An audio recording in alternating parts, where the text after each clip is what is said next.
जी viewers, अब तक जो आपने देखा वो ये देखा कि हमने हेडिंग 1 का स्ट्रक्चर क्रिएट किया और उसके अंदर फिर हमने कोडिंग की, ऑटोमेटिकली उसमें ऑटो कोडिंग की और फिर वन बाय वन उसको रीड किया और उसको एक स्ट्रक्चर में फर्दर उसके ऊपर और जो हेडिंग थी या थीम था वो क्रिएट किया। यानी कि लेवल 2 का थीम हमने इंपोर्ट किया, उसको वन बाय वन रीड करके उसके इनिशियल कोड्स क्रिएट किए और फिर जो हमारे पास सब थीम्स थे उनको थीम्स के अंदर हमने कैटेगराइज किया। मेरे पास एक और फाइल भी है और उसमें मैं आपको ये बताऊंगा कि किस तरीके से आप हेडिंग 1 और 2 के स्ट्रक्चर को जब आप इंपोर्ट करते हैं तो थीम्स की हायरार्की ऑटोमेटिकली इसमें क्रिएट हो जाती है। इस केस में तो ये था कि आपने एक थीम तो आपके पास ऑटोमेटिकली इंपोर्ट हो गया, लेकिन जो इनिशियल इनिशियल थीम्स थे और उनके ऊपर जो कैटेगरीज थी वो आपको मैनुअली क्रिएट करनी पड़ी हैं विद इन एमपी4। तो मेरे पास एक फाइल है, मैं पहले आपको फाइल शो कर देता हूँ ताकि आप अंडरस्टैंड कर सकें कि मैं एग्जैक्टली आपको क्या समझाना चाह रहा हूँ। ये मेरे पास एक सिंगल फाइल है इंटरव्यू की और इसमें आप देखें कि एक कॉन्सेप्ट है कॉम्पेंसेशन और उसका सब कॉन्सेप्ट है एम्प्लॉय बेनिफिट्स। और एम्प्लॉय बेनिफिट से रिलेटेड कुछ क्वेश्चंस हैं जो कि पूछे गए हैं। फिर organisation policy for attracting employees है, ये भी बेसिकली कॉम्पेंसेशन ही का एक सब थीम है और इसी तरह काइंड ऑफ रिवॉर्ड्स भी इसका एक सब थीम है।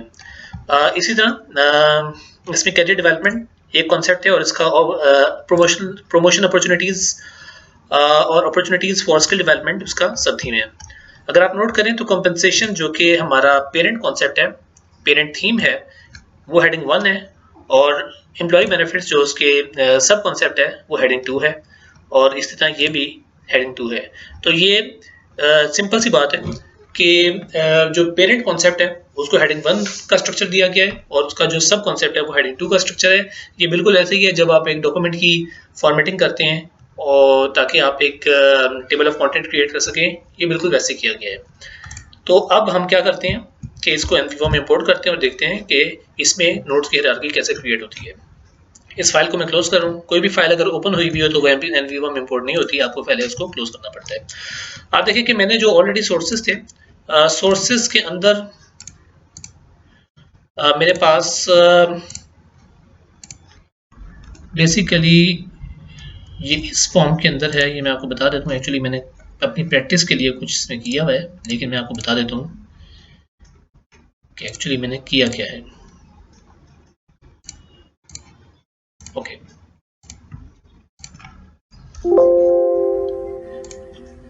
देखिए इंटरनल्स के फोल्डर में हमारे ऑलरेडी इंटरव्यूज हैं और जो हमने इसमें ऑलरेडी इंपोर्ट किए हुए हैं, लेकिन अब मैं एक नया इसमें इंटरव्यू इंपोर्ट कर रहा हूँ, लेकिन वो एक अलग कैटेगरी है।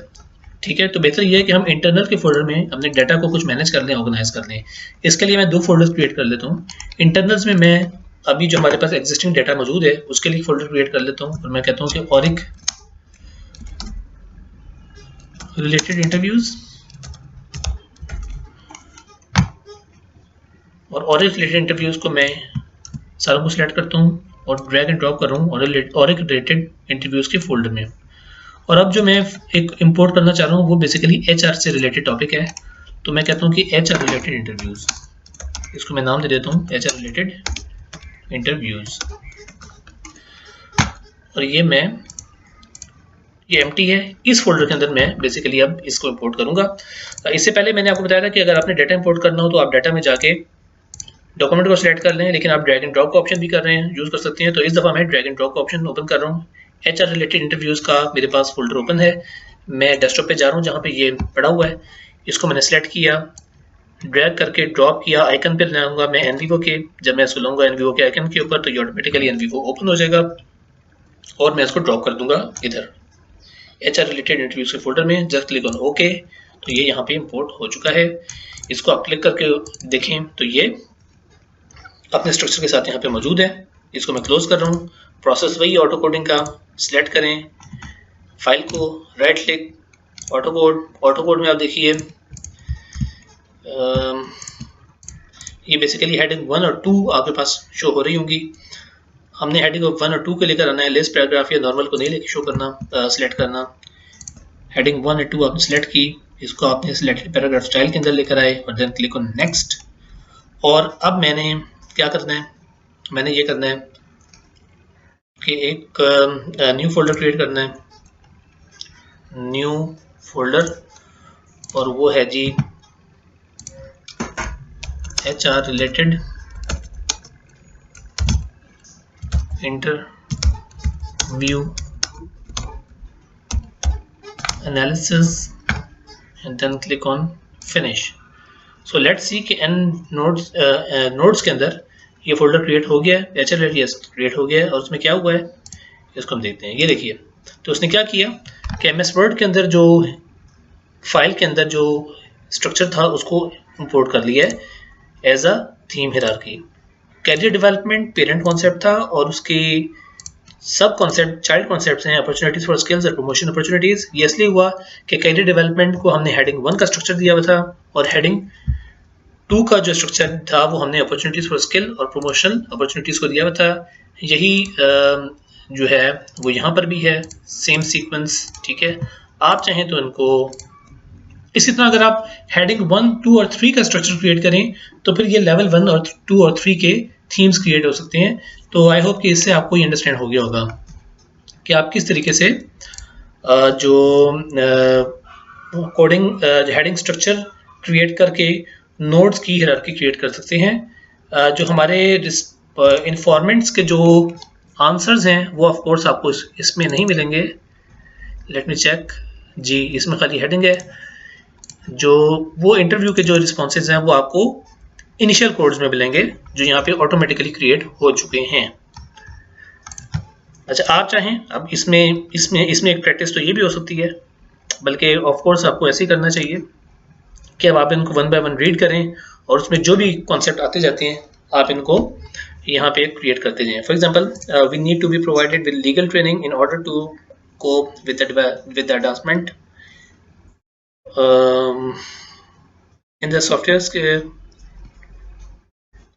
logical trainings in order to cope with the advancement in the software।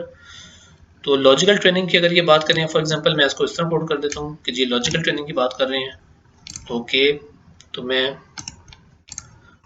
Logical training का एक कोड क्रिएट कर रहा हूँ, एक थीम नोड, और ये इसका, तो मैंने इसको कोड कर दिया लॉजिकल ट्रेनिंग के अंदर। ओके, फिर वो बात करें, we should have interactions with mentor, coach और supervisor so that we can discuss our issues and for our skills development enhancement. ठीक है, इंटरेक्शन विद मेंटर, ये ज़रूरी नहीं है कि आप यही वाला वर्ड यूज़ करें, आप कोई और तरीके से भी इसको लेबल कर सकते हैं। अभी राइट नाउ मैं आपको सिर्फ समझाने के लिए कह रहा हूँ। इसका हम चाइल्ड नोट क्रिएट कर लेते हैं,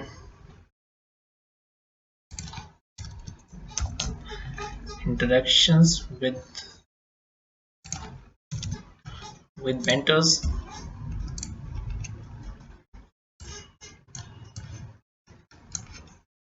okay, we should be provided good trainings and also have seminars, conferences and classes for the development of the skills। okay, तो ये बेसिकली ट्रेनिंग्स एंड सेमिनार्स की बात कर रहे हैं।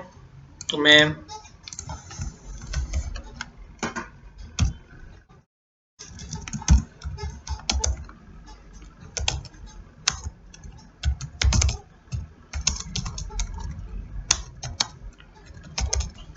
इन सेमिनार्स, तो ये ऑर्गेनाइजिंग ट्रेनिंग्स एंड सेमिनार्स को भी मैंने इसमें कोड कर दिया। तो आप देखें कि ये अब हमारा 1, 2, 3 का एक स्ट्रक्चर क्रिएट हो चुका है विद इन NVivo। ठीक है, इसी तरह आप बाकियों को ओपन करें, रीड करें और कोड करें, तो ये आपकी प्रॉपर तरीके से थीमेटिक एनालिसिस हो गया है, जिसमें अब ये आपके इनिशियल कोड्स हैं, ये आपके सब थीम्स हैं और ये आपके थीम्स हैं।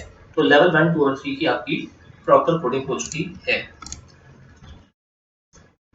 सो ये हमारा जो कोडिंग का प्रोसेस था, ऑटो कोडिंग का, इसको हमने कंप्लीट कर लिया है।